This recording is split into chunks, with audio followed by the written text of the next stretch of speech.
It's one of the things about preaching expositorily through the Bible that you hit stories like this one, which are not particularly comfortable, not particularly fun, not particularly nice to talk about, but they're there. And Joshua 7 kind of sits in the middle of this book as a pretty jarring contrast with a lot of the rest of what happens in Joshua. The story so far has been very optimistic. And if you've been here the past few weeks, you know that Joshua is the story of conquest, it's the story of victory, it's the story of the Israelites going forth. They've crossed the Jordan, they've entered Canaan, they've taken Jericho almost effortlessly. And you can imagine within the camp of Israel there is just this buzz. There is just this adrenaline now pumping through them that leads them to think they can do pretty much anything. They've taken this city, they've crossed this river, they've entered this land, there is nothing that they cannot do. And you get to Joshua 7, and just as you're expecting the thing to sort of keep moving towards the great crescendo of conquest, it all grinds to a halt. It all comes crashing down. And you get a taste of this back in Joshua 6. Just before the Israelites entered Jericho, God said to them, now when you go into the city, you must not take for yourselves any of the devoted things. The harem, the devoted things. These were the treasures of Jericho. These were the gold, the silver, the bronze, the gems, the artifacts, the treasures of the city. God says, I want you to take those things and put them straight into my treasury, the treasury of the Lord. Don't take any of that stuff for yourself. And it seems like what's happened is that in the heat of battle, this guy Achan sees the treasury in Jericho. He sees all of these things, the gold, the silver coins and so on. And one garment, one item in particular grabs his attention. It's this robe from Babylonia. And he desperately desires it. And he figures, I guess, nobody's going to know, nobody's going to see, nobody's going to care if I just take a few things for myself, if I just stash this robe somewhere on my own. You have to wonder what he thought he was going to do and how he thought he was going to wear it. I mean, it looked a little bit funny walking around Israel in this Babylonian robe. You know, everyone's like, I don't think they sold those in the desert. But I don't think he was thinking straight. He just takes it and he hides it literally in a hole in the ground in his tent, thinking that that's it and that's as far as it went. But there is an intriguing verse at the beginning of this chapter, and if you've got a Bible, look at the opening verse of Joshua 7. It says, but the Israelites were unfaithful in regard to the devoted things. In the very next sentence, it goes on to narrow that down to one particular Israelite, Achan, who has stolen this and that. But you notice the chapter doesn't start by saying Achan was unfaithful. It begins by saying the Israelites were unfaithful. And I think there's something profound in here about what sin is and what sin actually does. And to grasp this, you need to step back a little bit from this particular story. The Bible sets forth a picture of a world filled with harmonious human relationships, a world that's characterized, the Hebrew prophets describe it as a world of shalom, a world of peace. We translate it peace, but it means more than peace. It means universal flourishing and wholeness and delight, as one commentator put it. This is a world where shalom reigns. And central to the idea of shalom is the idea that everything is connected. Everyone is connected. And what you do and what I do never affects just us. Even when we think it does, even when we think no one's looking, it never affects just us. Because we are connected in a whole series of relationships. You know, as Westerners, we think in very individual terms. We think of ourselves as autonomous moral agents, that what I do is just me, I stand and fall on my own actions, but this is not the picture that the Bible presents us with. The Bible sees us as persons in community. That we are defined by the relationships we have. So that I'm not just Reuben, I'm a husband, I'm a son, I'm a brother, I'm soon to be a father, had to slip that one in, I'm a pastor and a member of this community, whatever it is. We understand ourselves and know ourselves within the context of a whole matrix of relationships. And the Bible presents us with a picture of these relationships as God intended them to be, characterized by mutual trust and respect and intimacy and dignity. And it's in that context that we can think about what sin is. Best definition I've heard of sin comes from Neil Plattinger. He says, sin is culpable shalom breaking. And that, I think, rescues sin from being just something that you do that affects you and God. Like you break a command and it disrupts your relationship with God. But we usually think about that in just a vertical sense. But that is not the picture of the Scriptures. If everything is connected, if the world is a place that is intended to be characterized by shalom, then what I do when I act selfishly, when I act for my own benefit and not the benefit of others, it never just affects me. It is a disturbance of shalom. It is a vandalism of God's good created intent, and it always has implications. It always ripples out. This is how it was with the very first sin. You think about Genesis 3 with the fall. Adam and Eve eat from the tree God told them not to eat from. It's not something that only affects them and their personal relationship with God. Immediately, their intimacy between the two of them is affected. They have children, and the cycle of violence is perpetuated. Their children have children, and by the time you get to Genesis 6, the entire web of humanity is caught in this rebellion and this rejection and this resistance of the God who created them. Human relationships break down at a family level, at a social, group, cultural, eventually a national level. It keeps on rippling out. This is what happens when people turn to themselves rather than to God. It never just affects one person. It always ripples, and it always corrupts and contaminates and violates shalom, the whole state of affairs that God intends this world to be like. And so it's in that context that you can come back and have a look at Joshua 7 and what's going on with Achans sin. It helps us to have a frame of reference for understanding why the author says the Israelites are unfaithful. Not just Achan is unfaithful, because the uncomfortable conclusion that we're being pushed towards is that in some sense, Achan's sin, this one action of one individual, in some sense, it rests on the whole community. It's not very comfortable for us because, again, we think, hang on, we're individualists by conditioning. We're Westerners, we think and act individual terms. But the Scriptures suggest that your stuff, my stuff, how we think, act, and relate to one another, in some sense, we all bear the weight of it. In some sense, it rests upon all of us. And if that's disturbing in regard to Achan's sin, translate it into this. Translate it into this environment, church community, church family. There is a sense, and I don't fully understand how this works, but there is a sense in which when you and I just turn to our own ways, we just persist in our lifestyles and patterns of thinking, acting, speaking that are apart from God, there is a sense in which the weight of that is carried by every person in this community. It's not just between you and God. When one part of the body is sick, the whole body is sick. When one part of the body has cancer, we don't say, well, that part is sick. We say that person is sick. The whole body feels the effects and feels the force of one person's actions that are just postured towards themselves rather than toward God. And this has consequences for the life of a community. It had consequences for the Israelites. The next day they go out to take the next city, Ai. It's smaller than Jericho. It should be an easier victory than Jericho. They don't even need as many soldiers, but they go out and they get decimated. 36 of them lose their lives. And you have to wonder for those guys that got struck down in battle that day, as they took their last breaths, whether they wondered what has gone wrong.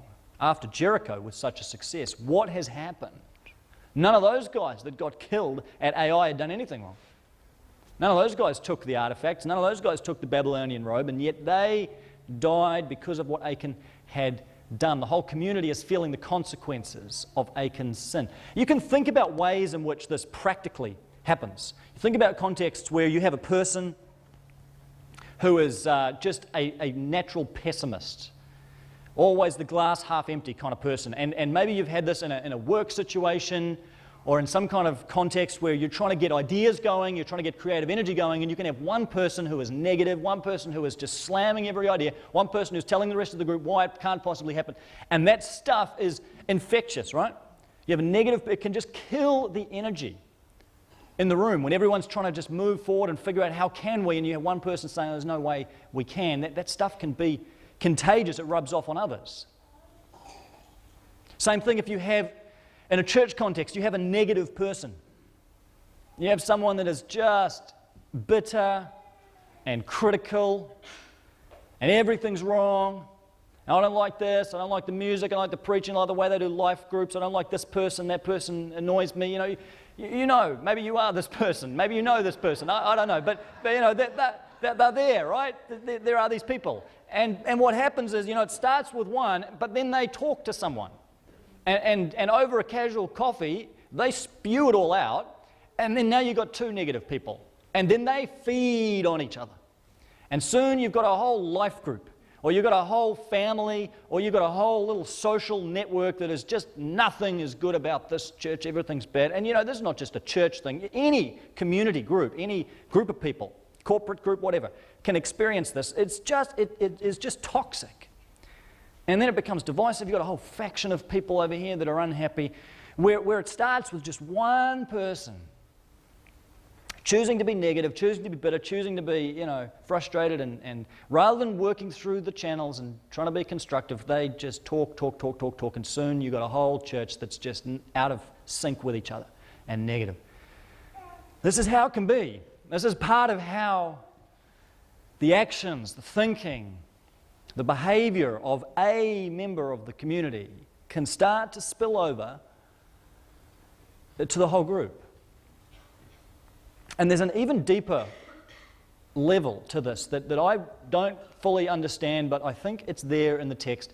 When you look at Achan's sin, this was a hidden sin.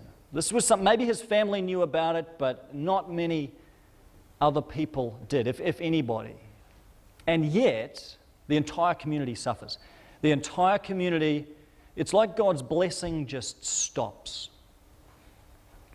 And there is a sense, I think, and I don't find this very comfortable, and I don't even like this idea, but I think biblically we could say that there's a sense in which the actions of one person can somehow, in ways we don't fully understand, can somehow affect God's blessing into the whole community. This is kind of scary to think about, but it's as if with Achan's sin, God just turns off the tap of his blessing and his victorious, empowering presence. Or another way of thinking about it is Joshua pictures this heavenly army sort of fighting alongside Israel, winning battles for them, this great multitude of heavenly warriors, if you like, going ahead of Israel, unseen. And at the point that Achan does what he does, it's as if God just gives the word and the heavenly army pulls back, leaving just these fledgling few Israelites out there trying to win the battle. They don't even know what's happened until they hit the next battle, and then they find out it's just us. All of our defenses have gone. All of our heavenly protection has gone. I think this, uncomfortable as it may sound, this can happen in a community where God may just stem the flow of his blessing. If there are things within that community. Now, I know you say, well, hang on, but I'm kind of struggling with this thing over here, and I don't want that to affect everybody. I've got this battle going on, I've got this addiction, I've got this pattern, but I don't mean for this to affect the whole church. Listen, this is not about a person who is genuinely working against sin in their life. God's looking at the heart. Where he sees a person's heart is soft, and they genuinely hate sin no matter how much they give in to it. And they genuinely strive against it in the power of his Spirit. God is endlessly gracious with that person, endlessly benevolent in helping that person work through. But where you have someone whose heart is just hardened and who is just stubbornly, persistently, deliberately, willfully, intentionally just indifferent towards glaring issues in their life. They just you don't even care about it. You just got this thing, this whatever it is, a lifestyle, some way of thinking, speaking, acting that is just utterly wrong, but you don't even care. You know full well what it is, how serious it is, but you just I don't even care. That's just who I am. That person, I think, places the whole community in a dangerous position. In those situations, I think it is possible. It doesn't always happen, but it is possible for God to, for a time, just maybe withdraw his hand until that issue is dealt with. I know this isn't fun to think about. I know you're glad you came this morning for this kind of message. But you know, it gives us a glimpse, I think, into the way sin is a community issue. It's never just an individual. Even the hidden thing that you're working on, and you know, it always, in some ways we understand, in some ways we just don't. It is always a community issue. It's always, in some sense, shared by the community. And in many cases, it affects the community. This is, I think, ultimately the logic behind, when you get to the New Testament, the idea of church discipline, which again is not a fun subject to talk about. But you know, people can look at that, the idea of asking a person to leave a church, and just think that is vindictive, that is just punishment, that is awful, that's not loving, that's not gracious. But when you understand the idea of shalom, that everything is connected, and sin is a disturbance of that shalom, it's a breaking of that shalom, and it has implications and consequences for the whole community, then you start to see how in 1 Corinthians the Apostle Paul is wrestling with this idea in the context of rampant sexual immorality, and saying, you know, there is this person in the community who needs to be asked to leave. Because the metaphor Paul uses is a little bit of leaven leavens the whole lump of dough. Or one bad apple spoils the whole bunch. You know, this is the idea. You can have a situation where, for the sake of the rest of the community, one person needs to be asked to leave. And again, it's a person who has a stubborn, sinful, resistant heart. It's a last resort ever having to ask a person to leave a church, and it should always be done with a heavy, heavy heart and tears, and always be restorative with a view to bringing that person back and reforming that person. But if you absorb this idea that God may even stem the flow of his blessing into a community where there is this kind of stuff going on, you can see how it sometimes may become necessary, where you have someone that just is not interested. And I'm not talking about a person who may be, you know, seeking after God just in those early stages. This is someone who knows full well. This is someone who is part of, absorbed into the community, and yet is just not interested in moving towards Christ with the rest of their brothers and sisters. This is the logic behind how a community may even get to the point of having to ask a person to leave. And this is kind of what you see in the end result of Achan's sin. This is why it's so hard to deal with. God weeds out this one guy and his family, and you have this scene in Joshua 7 where Achan and his whole family are put to death by the Israelites. That is not a part of the Bible any of us want to spend any more time in than we have to. But I want to argue that we need to allow ourselves to look at that ugly incident, disturbing as it might be, because it's one of the few places where you get a glimpse of the seriousness of sin. You know, we play with sin, we toy with it, we're blasé about it, we don't really care. And you see the fate of Achan, and horrific as it is, it hammers home to us the reality that sin is utterly reprehensible to God. It is just repugnant to him. It is something that is so filthy and detestable in his sight. It's not just something he doesn't like or doesn't really want much to do with. It is treason. It is an affront to a holy God. And I know this makes us squirm, but the idea is that this story doesn't lead us to self-pity. It doesn't lead us to despair. It doesn't lead us to condemnation and shame. It leads us to the cross. That's where Joshua 7 should lead us. It should lead us to fall down on our faces at the foot of the cross and say, thank you, God, that you found a solution to that. Until you grasp the seriousness and the horror of sin, you're never going to grasp the beauty of grace. You're always going to have a shallow view of what Jesus has done if you have a shallow view of what it was supposed to solve, the problem that it was supposed to deal with. But when we allow ourselves for a moment just to feel the weight of what sin is in the eyes of a holy God, and just what it is that we deserve in His eyes, that we should all have stood in Achan's place.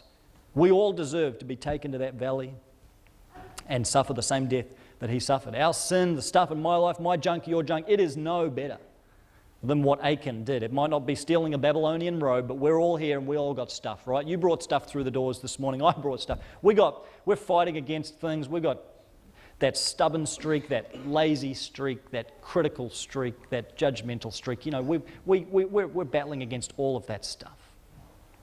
And I think the thrust of this story on the other side of the cross is to allow it to lead us to Jesus and allow us to see that Jesus became Achan in our place. That he stood in that place. He wasn't stoned to death, but he hung on that cross in our stead. Isaiah says he was punished for our transgressions. He was wounded for our sin. The punishment that brought us peace was placed upon him. He became Achan because even though you and I deserved it, even though we should have gone exactly the same way, we've been freed. Those of us united to Christ, we've been freed from the consequences of our own stuff, our own junk, our own sin. We've been set free from it. We've been given life. We've been given freedom, and that should make us unbelievably grateful. And now, standing on the other side of the cross, we're left with this twin reality that God has forgiven us, that God has freed us, that He's brought us out of that we no longer have to face the consequences of our sin as Achan did, that we've been able to be spared from that. Our past has been forgiven, our future is redeemed, our present makes sense. But we're also still left with the reality that God He's no more favorable towards sin today than He was in Achan's day. It's not like when Jesus came, God suddenly said, well, sin doesn't matter. It's not a big thing in my eyes anymore. It's just that He has dealt with it through Christ.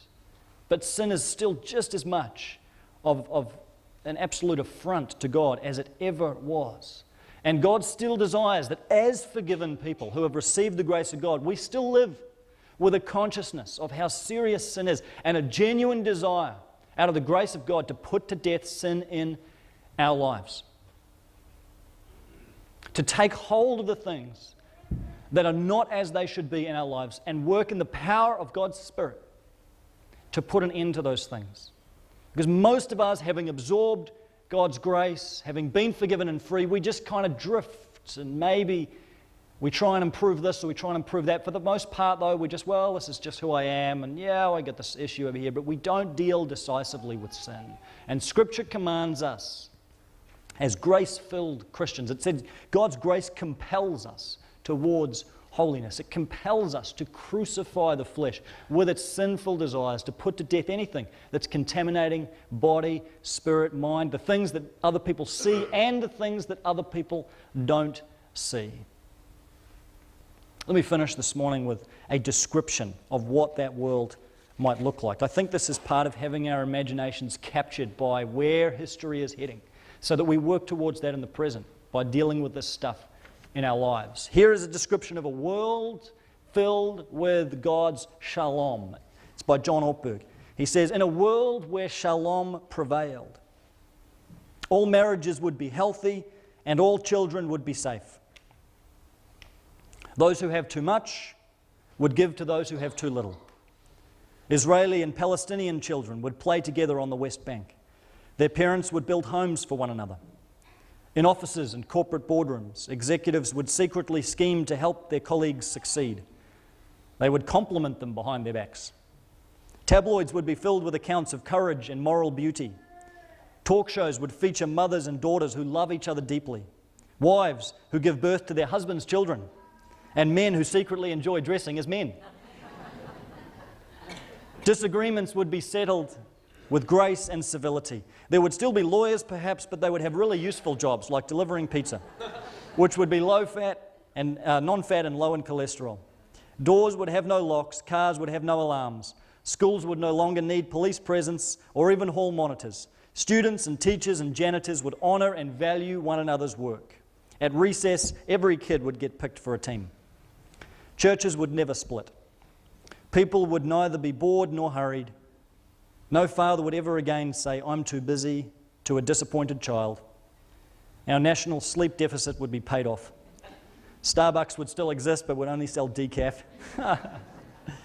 Divorce courts and battered women's shelters would be turned into community recreation centres. Every time one human being touched another, it would be to express encouragement, affection, and delight. No one would be lonely or afraid. People of different races would join hands. They would be honoured. They would honour and be enriched by their differences and be united in their common humanity. And in the centre of the entire community would be its magnificent architect and most glorious resident, the God whose presence fills each person with unceasing splendour and ever-increasing delight. It's a pretty gripping picture, and it gives us something in our minds. I mean, this is the future. This is the world that God is actually one day going to bring about. And all of our agonising and often frustrating and often unsuccessful attempts at dealing with stuff in our life right now are in anticipation of that day, when it's not going to be a battle anymore, and it's not going to be a frustration, and you're not going to feel like you're banging your head against a brick wall and taking 2 steps forward and 3 steps backward. One day, Shalom will rule, and God will reign and be all in all. And until that day, we work against sin, and we seek to put it to death in our lives, and we realise its impact on our community. But we do that out of grace, and we don't do it, and please hear my heart on this, we don't do it out of any condemnation. We don't do it out of a sense of shame or guilt or obligation. That's never going to get you anywhere. We do it as freed men and women, set free through the cross and the empty tomb, who are now outworking that in our lives out of gratitude for what God has already done for us and seeking to put it into effect by pursuing honesty and diligence and uprightness and integrity in our lives. Connection Point is a joint production between Connection Resources and Shore Community Christian Church. To subscribe to our free podcasts or to listen to the latest message, go to connectionresources.org.nz.